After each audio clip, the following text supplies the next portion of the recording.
우리 한번 한 목소리로 읽었으면 좋겠습니다. 시작합니다. 지금 내가 여러분을 지금 내가 여러분을 주와 그 은혜의 말씀에 생각하니 그 말씀이 여러분을 능히 세우사 거룩하게 하심을 입은 모든 자 가운데 기억이 있게 하시리라. 아멘. 이 말씀이 전해지는 배경은 바울 사도가 이제 전도 여행에 자기가 이제 개척하고 복음을 전해가지고선 세운 에베소 교회를 이제 떠나서 예루살렘으로 가게 됩니다. 그러니까 그 떠나게 되면서 남겨지는 에베소 교회가 이제 연료가 되는 겁니다. 그때 뭐 지금도 그렇지만 참 군사자와 같은 그런 악한 사탄이 할 수 있으면 믿는 자까지라도 넘어뜨리려고 하는 교회들이 난무하고 복음을 핍박하고 예수님을 적대하는 그러한 분위기가 팽배한 가운데 이제 막 갓 세워진 아직까지 견고하지 못한 그러한 에베소 교회를 놔두고 남겨두고 이제 떠나려니까 염려가 되고, 그래서 이 문제를 놓고 이제 에베소 밀레도라는 곳에서 에베소 장로들을 불러놓고선 이제 고별 설교 같은 말씀하는 중에 이게 한 구절입니다. 이 말씀에 보면은 당신이 개척해서 양육하고 세운 이 에베소 교회를 하나님과 예수님 주의 은혜의 말씀은 여기서 이제 본문에 보면은 하나님과 예수 그리스도에게 이제 교회를 맡긴다고 하는 그러한 것을 주님 맡아주십시오, 하나님 맡아주십시오 하고 부탁을 하는 데서부터 출발을 합니다. 그런데 이 바울이라는 사람은 잘 아시지만 좀 고약한 과거를 가졌습니다. 그가 청년이었을 때 얼마 참 되지 않은 어떤 그런 때에 스데반 집사님이 이제 복음을 전하는 그 일에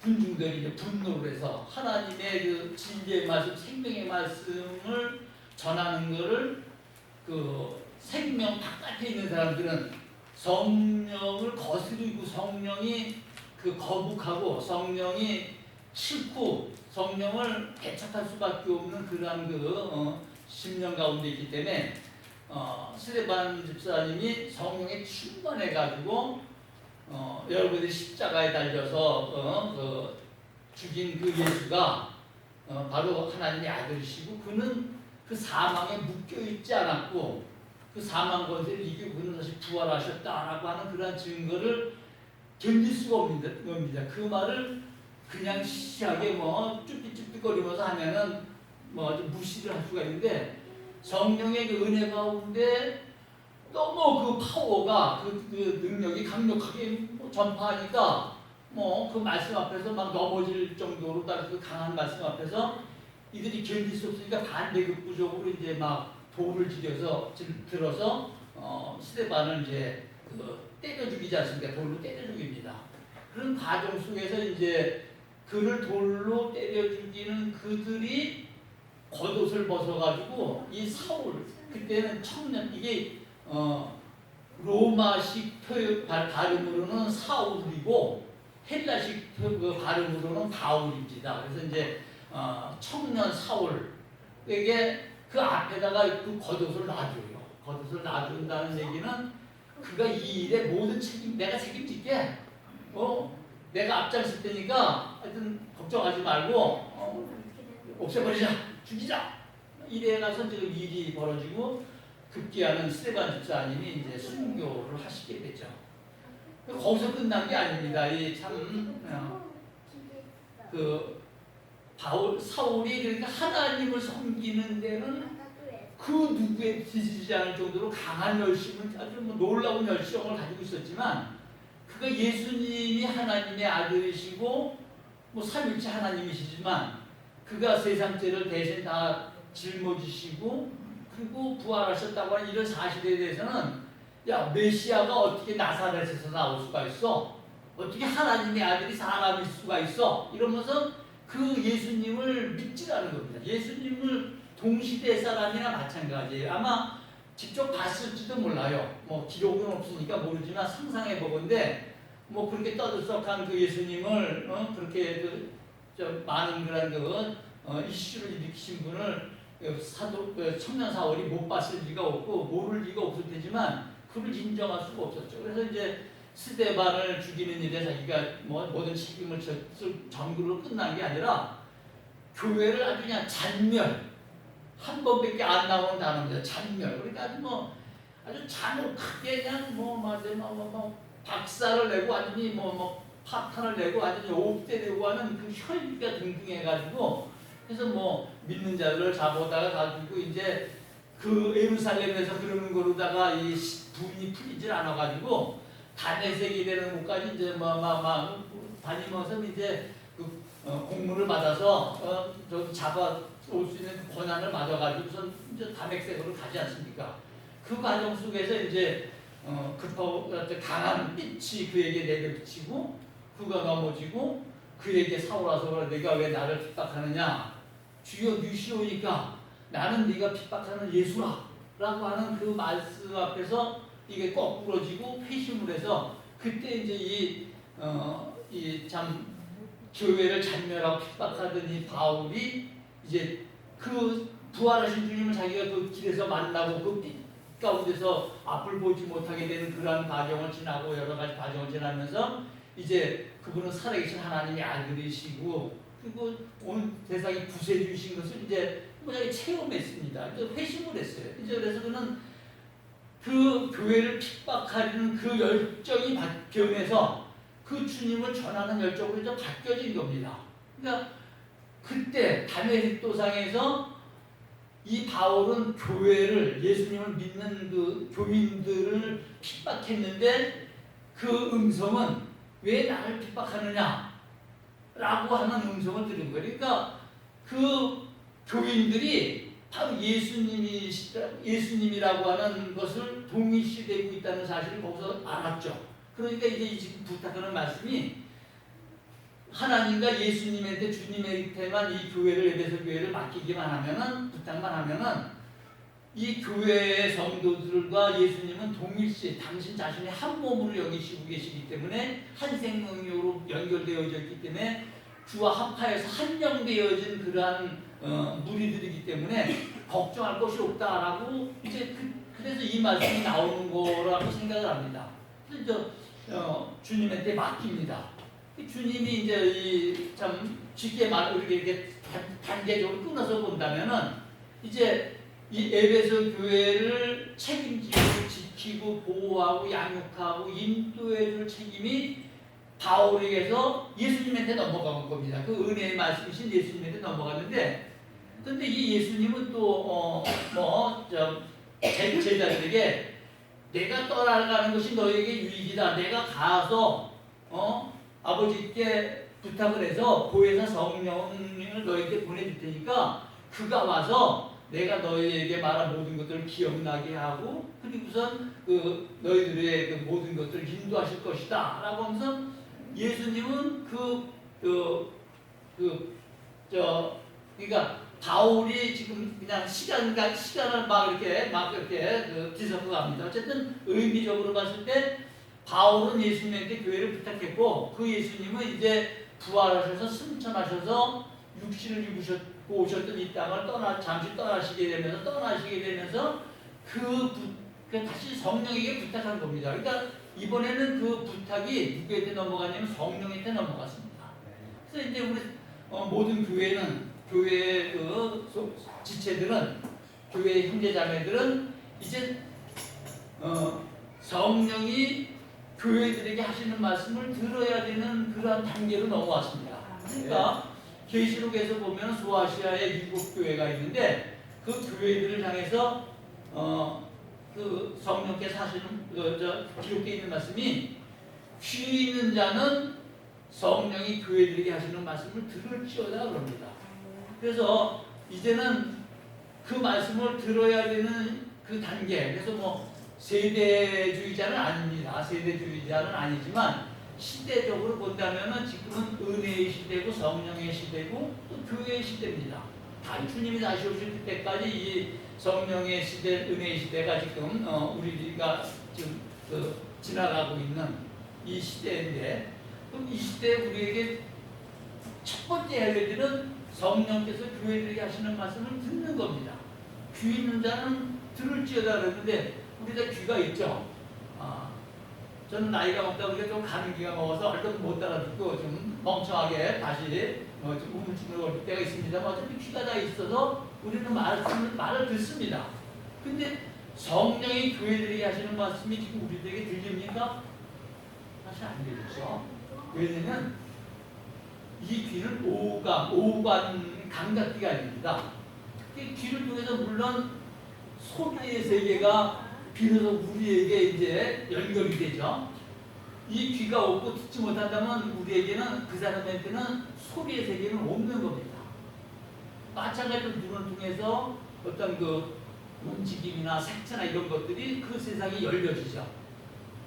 눈 앞을 못 본다면 그것도 없는 세상이고 불통의 세상입니다.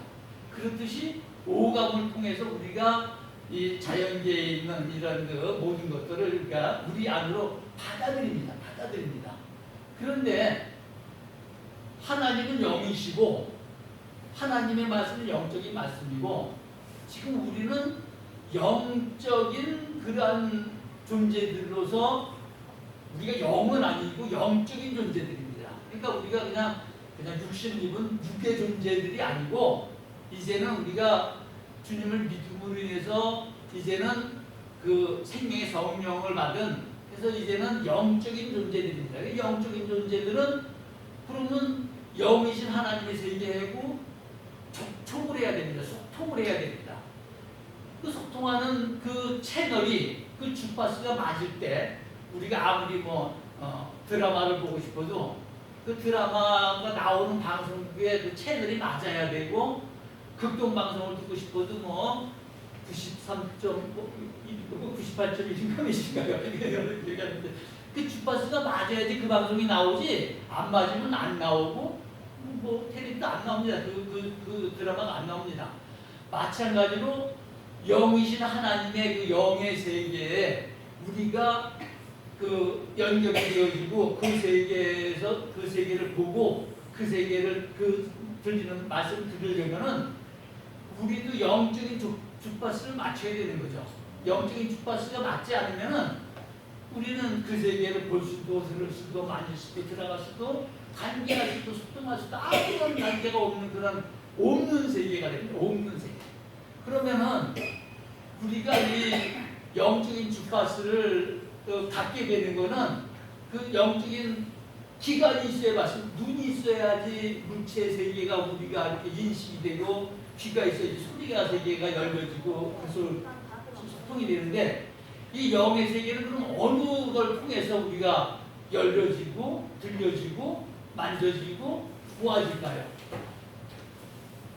이 영의 세계는 믿음이라고 하는 그것을 통해서만 이 영의 세계는 들어가지고 만져지고 들려지고 소통이 되어지는 세상입니다. 그러니까 우리가 믿음이라고 하는 것이 그렇게 정말 이 세상에는 딱 두 종류의 사람밖에 없습니다. 믿느니와 믿지 않느냐고 두 사람. 하나님이 오실 때는 우리가 한 지금 현재 살아있는 사람만 한 70억이 된다나 넘는다나 이런 인간 인류들이 이 땅에 지금 있지만, 하나님 보실 때는 아담 안에 속한 육신의 사람, 믿지 않는 사람 한 사람, 그 단체적인 한 사람하고 그리스도 예수 안에 있는 주님을 영접해서 거듭나서 새 생명을 얻은 믿는이라고 하는 그렇게 두 종류밖에 없는 거죠. 어쨌든 그래서 믿음이 아니고서는 니고데모에게 예수님이 말씀하신 것처럼 하나님 나라를 들어갈 수도, 하나님 나라의 모든 것들을 볼 수도 없는, 그것이 바로 믿음이 가지고 있는 어마어마한, 정말 우리가 그냥 참 교회에 오면은 믿음을 맞이하게 하니까 믿음을 그냥 그렇게 간단한 걸로 생각할 수 있지만, 이거는 어마어마한 겁니다. 어쨌든 그래서 믿음의 세계를 믿음을 통해서만 영적인 세계를 이제 보게 되죠. 그래서 성령이 이제 교회들에게 하시는 말씀을 우리는 믿음으로 듣는 겁니다. 그러니까 지금 아멘 하셨는데 바로 아멘으로 받고 아멘으로 먹는 겁니다. 그렇지 않고서는 우리가 그 믿음을 통해서 하나님의 영적인 세계하고 관계가 없는 사람들이 되어지죠. 자, 그래서 이렇게 해서 이제 그 우리가 영적인 세계를 들어가지는 믿음에 들어와서 이 자리에 여기에 봤는데, 성경의 모든 말씀도 66권의 말씀도 바로 이 영적인 말씀이죠. 영적인 말씀이기 때문에 이것이 우리가 믿음으로 이 말씀을 영접할 때 이 말씀은 살아있는 말씀이 되고 그리고 능력 있는 말씀이 되고 이 말씀이 정말 말씀이 역사를 하는 그런 말씀으로 변화되어지는 겁니다. 그 고약했던 바울이 이제 그런 그 회심의 가정, 다백세계 도상의 가정을 지나면서 이제 믿음의 사람이 되고, 그래서 저 하나님의 계시하심을 하나님께서 그 말씀하시면 들을 수 있는 사람이 되어가지고서 보니까 오늘 본문 말씀입니다. 그래서 이제 부탁을 했는데 어떤 부탁을 했냐면은 그 말씀이 예루살렘 교회를 그 능히 든든히 세우고 그 거룩하다 하시는 입은 성도들 가운데 기억이 있게 하실 거라고 하는 그런 말씀을 이제 계시를 들은 겁니다. 이 성경은 계시의 책이죠. 계시의 책이 뭐냐면은 하나님께서 열어주시는 게 계시입니다. 우리가 이렇게 뚫고 들어가서 볼 수 있는 게 계시가 아니고, 그러니까 하나님께서 보여주시고 열어주셔야지만 그것을 들을 수 있고 볼 수 있는 겁니다. 그래서 이 성경은 계시의 책이고, 이 계시를 통해서만 이제 우리가 또 이 말씀에 접촉을 하게 되는데, 이 바울이 이제 계시를 받은 내용이 뭐냐면은 결국은 에베소 성도들에게 그 기업이 있게 하실 것이다. 하나님이 여러분들에게 기업이 있게 하실 거다 하는 얘기입니다. 성경에 기업이라는 말이 참 많이 나와요. 기업이라 그러면은 우리가 얼핏 생각할 때 그러면은 에베소 교회에 무슨 뭐 회사를 하나 두시려나? 우리가 기업하면 기업체 생긴 것도 먼저 보잖아요.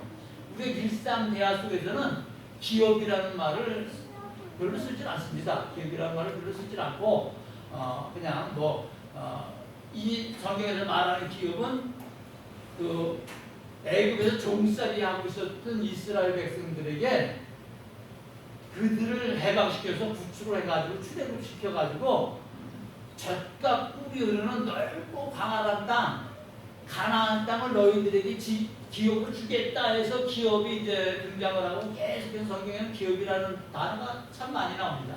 그러니까 이 기업은 한문으로 풀었으면 터기자로 해가지고선 어법자 해가지고 삶의 터전 내지는 어떤 그 살아갈 수 있게끔 해주는 어떤 그 분깃, 모가치 그런 겁니다.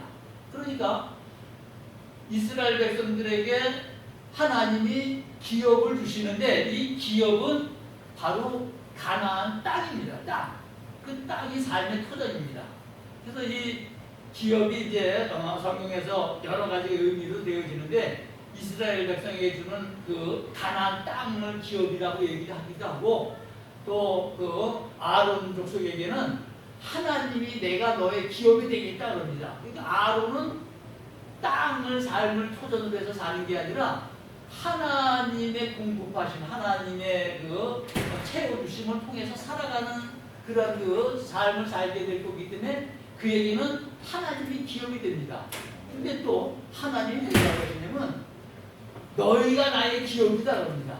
그러니까 또 하나님도 이스라엘 백성 또 믿는 이들로 인해서 당신이 사신다는 거죠. 그러니까 이거는 생명 공동체가 되시겠다는 겁니다. 하나님은 그냥 너는 나는 나 먹든지 말든지 그런 게 아니고 이거는 한 생명 공동체가 돼가지고 그 연합되어진 그러한 그 하나를 이루시겠다고 하는 그러한 데서 이런 말씀이 나와집니다. 그래서 어쨌든 이 기업에서는 참 많은 구약의 재밌는 얘기들이 많이 있습니다.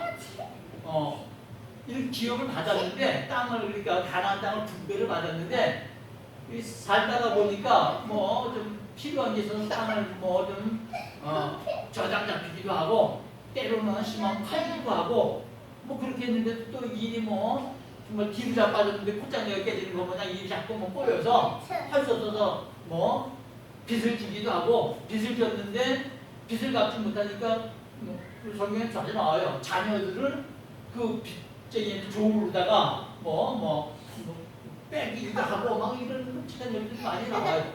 근데 그것을 하나님은 그냥 내버려 두시지 않고 그 기업을 다시 회복시키시려고 하는 뜻을 가지고 계시기 때문에 고엘이라고 하는 기업 물자, 물기에서 보면 보아스가 이제 그 역할을 합니다.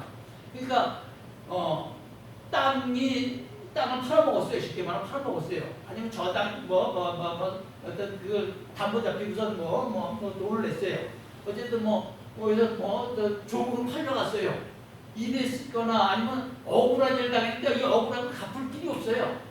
또 그런가 하면 죄를 졌는데 죄값을 내가 치러야 되는데 죄값을 내가 치르면은 또 정말 이거 모든 것이 다 끝나요. 이럴 때 고엘이라고 하는 가장 근족, 가까운 친족 중에서 힘이 있는 한 첫 번째 사람, 제일 가까운 친족한 사람이 고엘이 됩니다. 그래서 그 고엘이 그 땅을 대신 그 팔린 땅을 사가지고서 돌려주고, 자기가 갖는 게 아니라 그 파는 그 사람한테 다시 그 기업을 다시 돌려주고, 또 어떤 그 빚쟁이한테 종을 팔려고 또 다시 회복시켜주고, 대신 원수도 갚아주는데 그것까지는 괜찮은데 대신 벌도 받아줍니다.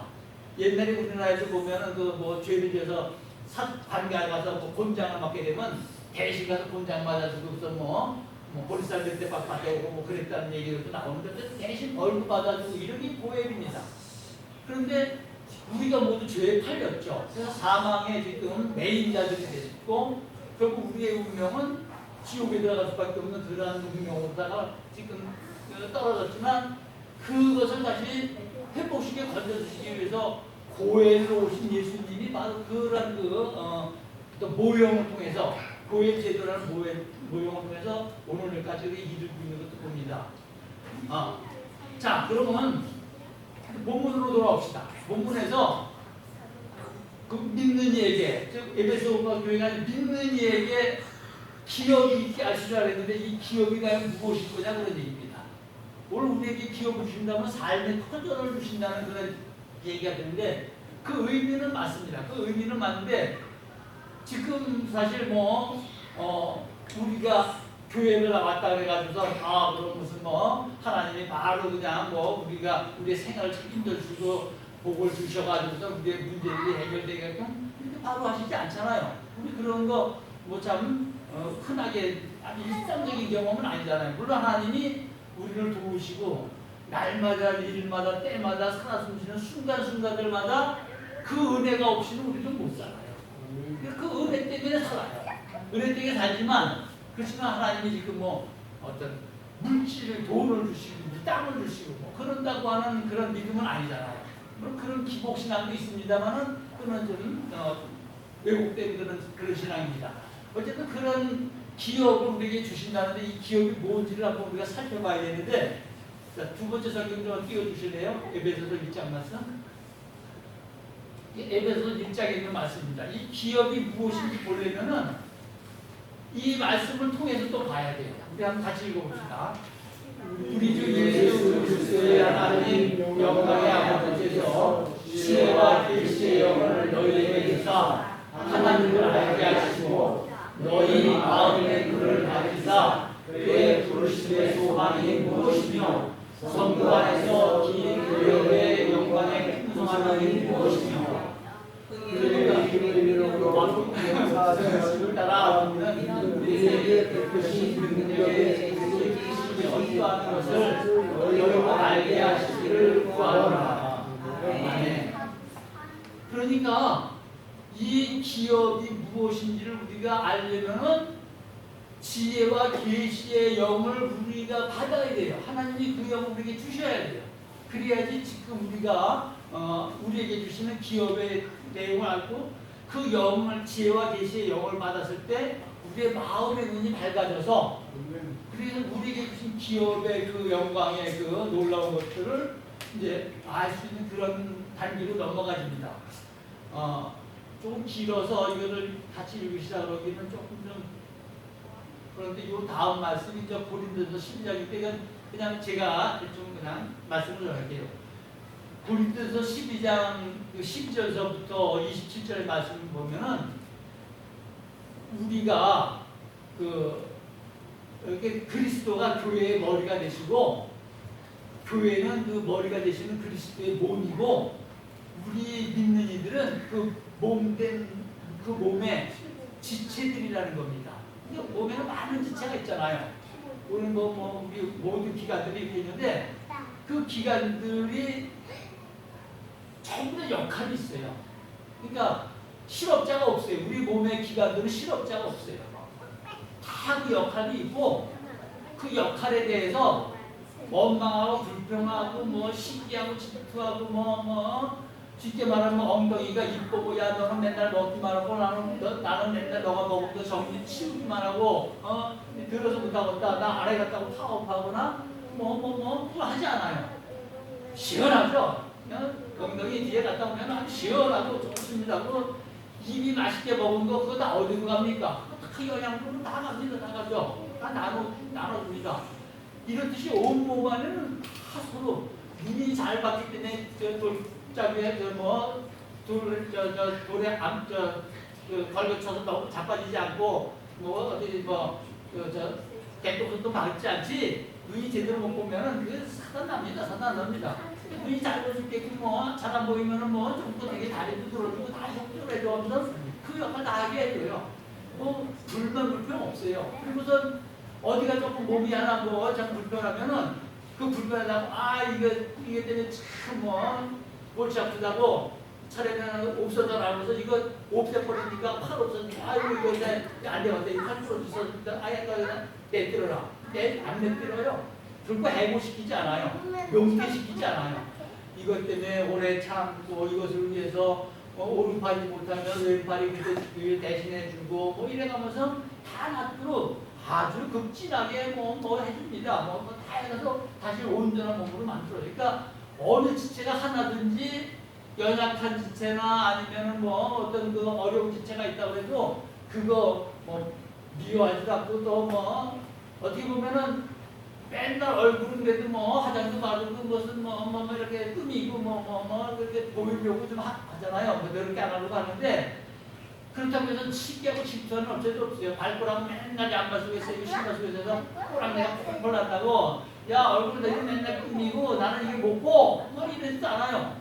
그런데 어쨌든 그렇게 살아가는 그런 가정 속이 이 몸이라는 거죠. 몸의 지체라는 겁니다.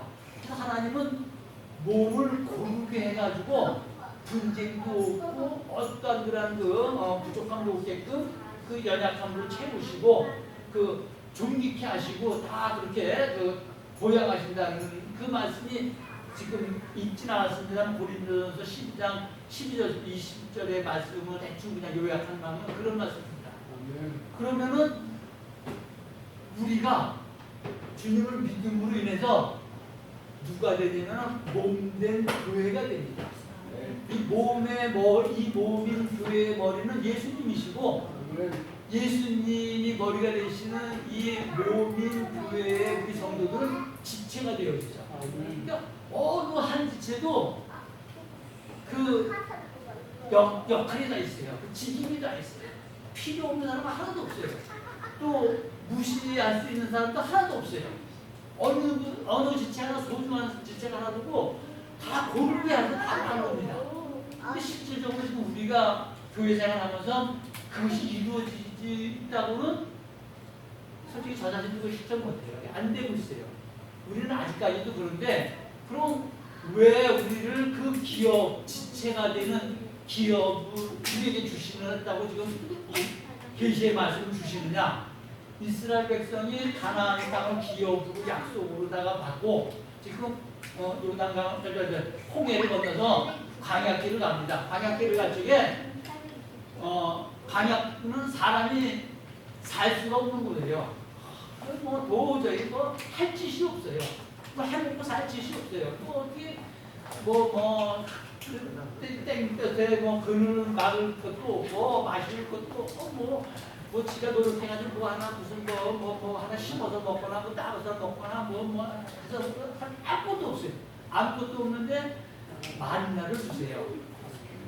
만나를 주시는데 그 만나를 주시는 그 목적을 보니까 아주 신명기서에 그렇게 말씀하세요.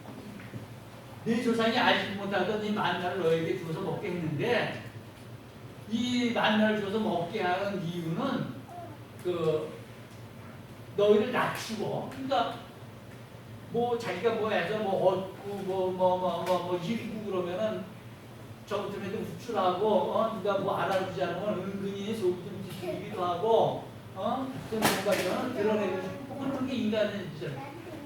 광야에서는 아무것도 없어요. 그러니까 교회에서 내가 없으면 이 교회 안 돼. 뭐 그렇고 하는 그 광야에서는 통하지 않아요.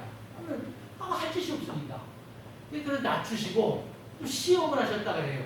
그러니까 하나님을 순종하는지 순종하지 않는지 거역하지 않는지 시험을 해가지고 결국은 그렇게 시험을 하셔가지고선 그 복을 주시려 합니다. 라고 하는 말씀을 하세요. 그 복이 이제 그 기업 가나안 땅을 얻는 거예요. 그 척박한 곳에서 그 기름진 곳을 얻게 되는 그 과정 속에는 광야가 있어요. 우리가 요즘이 아니라 우리가 지금 주기도문을 하면서 예수님한테서 우리가 그 기도에 대한 것을 배우는 게 일용할 양식을 주옵시고 그럽니다. 근데 그 일용할 양식이 본문에서 보면은 우리말 그대로 그 뜻이 나옵니다. 그날 먹을 양식이에요. 근데 우리는 그날 먹을 양식만 가지고 되겠습니까? 불안해서 안 되죠. 보험도 좀 들어야 되겠고, 무슨 적금도 들어야 되고, 좀 땅 좀 사놔야 되겠고, 통장에 그래도 잔고도 있어야 되겠고, 뭔가 좀 그래도 의지가 되고 힘이 되고 든든하지. 없이 그냥 그날 딸맞고 만나가 그랬어요. 만나가 아침 이슬 가운데 이렇게 내려오는 만나를 가서 주워다가 그냥 먹기만 하면 됐는데 많이 거둔 자도 남지 않고 적게 거둔 자도 모질하지 않았어요. 근데 그것을 욕심껏 걷어가지고 다음 날까지 두면은 거기서 썩고 벌레가 나고 또 먹지 못하게 되고 그런 일이 생겨요. 근데 일용할 양식을 주옵시고 하는 일용할 속에는 바로 그런 의미가 들어있어요. 그런 의미가 들어있어서 이 만나를 먹던 이스라엘 백성들이 이 척박한 처음에는 이게 웬 거지 하면서 막 가시고 꿀속 가다가 그래가지고서 딩딩당당하면서 너무 좋아서 감사해서 그랬는데 뒤에 가서는 맨날 그걸 먹다 보니까 이제 질리고 싫고 막 물려가지고 이 박한 음식을 내가 싫어한다 그러면서 이제 그걸 거부하게 됩니다. 그런 거부하는 과정이 오늘 우리가 사실은 일용할 양식을 구하는 과정 속에서 그런 일이 생겨요. 그런데 광야가 그렇게 사람이 살 수 없는 것이었듯이 지금 이 세상도 어떤 세상이냐면은 그 노동의 종말이라고 하는 그런 사회학자들 얘기를 들어보면은 80대 20의 사회랍니다. 그러니까 100명이 있어야지 이 세상에서 지금 필요한 일들을 할 수 있는데 기계와 자동화, 무인화, 자동차도 혼자 지 혼자 다닌다고 그러고 막 그러잖아요. 그러니까 그런 것 때문에 이제 80명은 필요 없고 20명만 있어도 이 세상은 돌아가게끔 모든 일이 다 된다고요. 그럼 80명은 일이 없는 거예요. 실직한 거예요. 취업을 못하는 거예요. 그러니까 아까 이런 거겠죠. 그러다 보니까 이제 3보 시대, M보 시대 막 그런 얘기 안 합니까? 또 연애도 포기하고 무슨 결혼도 포기하고 출생도 포기하고 집도 포기하고 막 그래요. 그래서 이제 M보 시대인데 검색을 해봤어요. 검색을 해봤더니 이제 M보 시대가 또 지나갔대네요. 더 해가지고 무민 시대랍니다. 무민 시대. 무민 세대가 뭐냐고 그러는데 무는 없을 문자 한문이에요. 무. 그 민은 영어의 NEA의 민, 의미. 그러니까 의미 없다. 지금 내가 계획을 세워도 되지도 않을 거니까 의미가 없고 내가 허리띠를 졸라매고 무슨 밤낮 없이 무슨 땀을 벌리고 애를 써도 그래봤자니까 의미 없고 의미 없다는 거죠. 이런 그런 세상이에요. 어쨌든 간에 이런 세상이 뭐 이게 우리가 지금 나그네로서 지나가는 이 세상의 모습이에요. 광야의 모습이에요. 근데 이런 세상에서 뭐 라벨이니 뭐니 그래서 무슨 뭐 일과 무슨 삶이 조화를 이루고 뭐 어떤 주 52시간을 하고 뭐 정해가지고선 뭐 아주 삶이 좋은 백성들을 만들어주겠다고 막 공약하고 막 하는 그런 사람들은 그거는 그 헛소리라는 거예요. 그건 이루어질 수가 없어요. 구조가 그래요. 구조가. 그거는 표는 많이 얻을 수 있겠지만 그건 안 되는 얘기라고 저는 정용적으로 봅니다. 어쨌든 그래서 이 기업을 우리에게 주신다고 해서 아까 말씀드린 것처럼 우리가 몸의 지체 삼아 주시는 거예요. 이것이 언제 이루어지냐면 주님이 다시 오실 그때 이루어지고 그 전에 우리는 일용할 양식을 구하고 그래서 항상 기뻐하고 범사에 감사하면서 그 말씀 안에서 그 믿음을 따라 사는 것. 이것이 오늘 우리가 이 광야 같은 이 세상을 지나갈 때 우리에게 주시는 말씀, 우리가 해야 될 일이죠. 그 말씀을 정리합니다. 하나님이 이런 모든 걸 사울바도의 그 부탁의 말씀을 통해서 우리에게 기업이 있게끔 하셔주셨고 그 기업은 약속의 말씀이고 이루어질 말씀이고 그 기업이 이루어지기 전까지 우리는 일용할 양식을 가지고 말씀을 지키고 말씀을 따르면서 오늘 우리가 자문하거나 그 나가지 않는 그러한 길을 가는 것이 오늘 우리의 길이라고 생각을 합니다. 네. 기도하겠습니다. 하나님 은혜를 감사드립니다. 정말